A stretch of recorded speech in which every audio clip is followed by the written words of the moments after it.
शहर के बाहरी हिस्से में बसी श्यामनगर कॉलोनी छोटी थी, मगर जिंदगी से भरी हुई।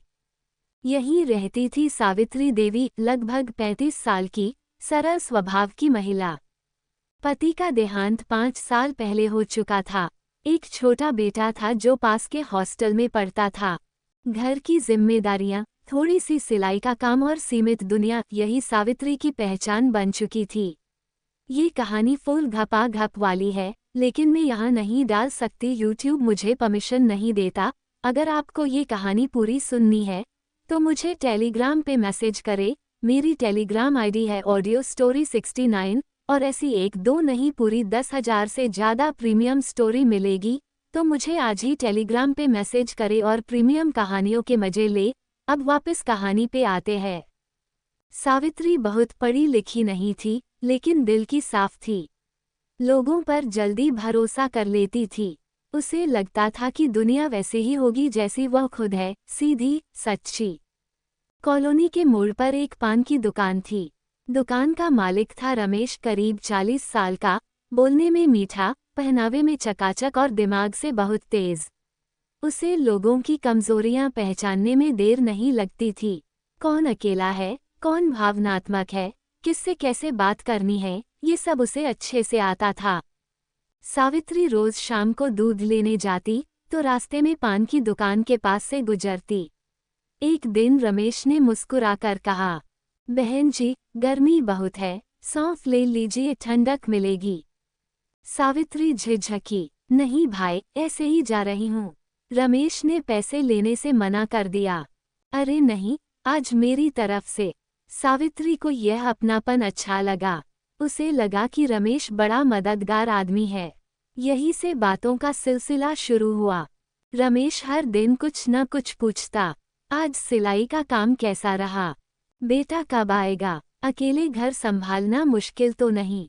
सावित्री को लगा कोई है जो उसकी बात सुनता है। धीरे धीरे वह दुकान पर रुककर 2 मिनट बातें करने लगी। रमेश अंदर ही अंदर हालात समझ रहा था। अकेली महिला, सीमित कमाई, भावनात्मक खालीपन। वह अक्सर कहता, आप जैसी सीधी महिला आजकल कम मिलती हैं। लोग बहुत चालाक हो गए हैं। सावित्री मुस्कुरा देती। उसे अंदाजा नहीं था कि सामने वाला खुद कितना चालाक है। एक दिन रमेश ने दुखी स्वर में कहा, बहन जी, मेरी तबीयत ठीक नहीं रहती, दुकान चलाना मुश्किल हो रहा है। सावित्री ने सहानुभूति जताई, तो डॉक्टर को दिखाइए। रमेश बोला, दिखाने के पैसे नहीं हैं, ऊपर से उधार चढ़ गया है। ये सुनकर सावित्री का दिल पसीज गया। उसने थोड़े पैसे उधार दे दिए, ये सोचकर कि किसी की मदद कर रही है। इसके बाद उधार मांगना धीरे धीरे आदत बन गया। कभी बिजली का बिल, कभी माल का पैसा। कॉलोनी की औरतें बातें करने लगीं।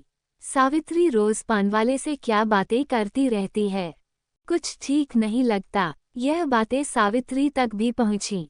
उसे बुरा लगा। उसने रमेश से कहा, लोग गलत समझते हैं। रमेश ने तुरंत खुद को मासूम दिखाया। बहन जी, लोग तो बात बनाएंगे ही, आप चिंता मत कीजिए, मैं हूं न। ये मैं हूं न सावित्री के दिल में उतर गया।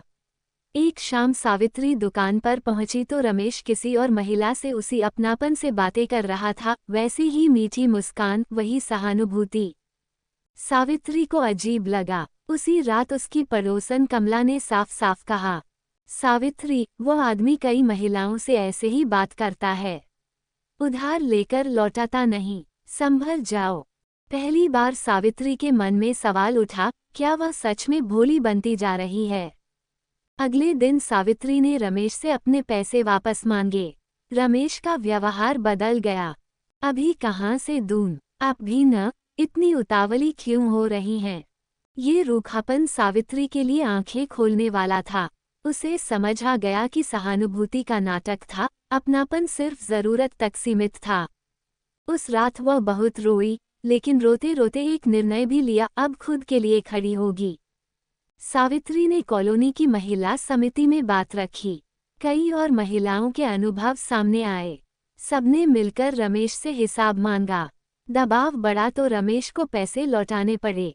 उसके बाद सावित्री ने पान की दुकान से दूरी बना ली।